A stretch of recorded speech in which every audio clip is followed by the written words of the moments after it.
മുന്നേ നന്നായിട്ട് സംസാരിച്ചുകൊണ്ടിരുന്ന ഒരാൾക്ക് പെട്ടെന്ന് സ്പീച്ചിൽ വിക്ക് വരുന്നത് പോലെ തോന്നിയിട്ടുണ്ടോ? സംസാരം തുടങ്ങാനുള്ള ബുദ്ധിമുട്ട്, വാക്കുകൾ റിപ്പീറ്റ് ചെയ്യുക, ഇടയിൽ പോസസ് വരിക, ഇങ്ങനെയൊക്കെ ശ്രദ്ധിച്ചിട്ടുണ്ടോ?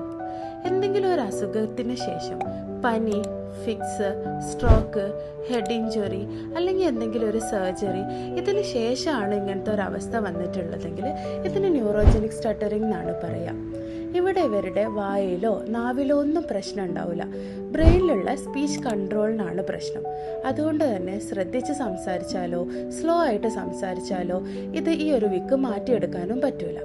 ഇങ്ങനെ ഒരു അവസ്ഥ നിങ്ങൾ കണ്ടിട്ടുണ്ടെങ്കിൽ ഒരു ന്യൂറോളജിസ്റ്റിനെയും കൂടെ തന്നെ ഒരു സ്പീച്ച് തെറാപ്പിസ്റ്റിനെയും കാണിച്ച് പ്രോപ്പറായിട്ടുള്ള ഒരു ട്രീറ്റ്മെൻറ്റ് എടുക്കണം. ഇതിലൂടെ ഒരു പരിധിവരെ സ്പീച്ച് പഴയ രീതിയിലേക്ക് ആക്കി മാറ്റിയെടുക്കാൻ വേണ്ടി സാധിക്കുന്നതാണ്.